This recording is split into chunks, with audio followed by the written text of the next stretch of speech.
जो गुच्छा बनता है एवियम जिसको कहते हैं वो कैसे बनता है, दिमाग के किन किन हिस्सों में बन सकता है, उसकी क्या अलामात होती हैं और उसकी क्या ट्रीटमेंट होती है, उसके क्या क्या इलाज हमारे पास मुयसर हैं। तो खून की नाली को ये गुच्छा इनबॉर्न होता है, यानी कि जब इंसान पैदा होता है तो उसमें वो पैदाइशी ही मौजूद होता है, जो कि वक्त के साथ आहिस्ता आहिस्ता बढ़ता जाता है। और इसकी मैनिफेस्टेशन या इसकी जो अलामात कब आती हैं वो तब आती हैं जब इंसान अडल्ट होता है, यानी कि 18 से 20 साल, 22 साल, 25 साल की उम्र में इसकी अलामात आमतौर पर मरीज में आना शुरू हो जाती हैं, कि जिनमें जिस्म के किसी एक हिस्से में झटके लगना, या बाजू में झटके लग सकते हैं, टांग में झटके लग सकते हैं, या उसको पूरी जिस्म के अंदर झटके लगना, जैसे मिर्गी के झटके होते हैं वैसे भी उसको लगना शुरू हो सकते हैं। तो ये इसकी सबसे ज्यादा कॉमन जो इसकी अलामत होती है वो ये होती है।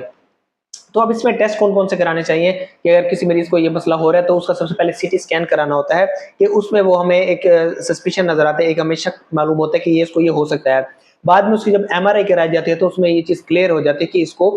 ये मसला है।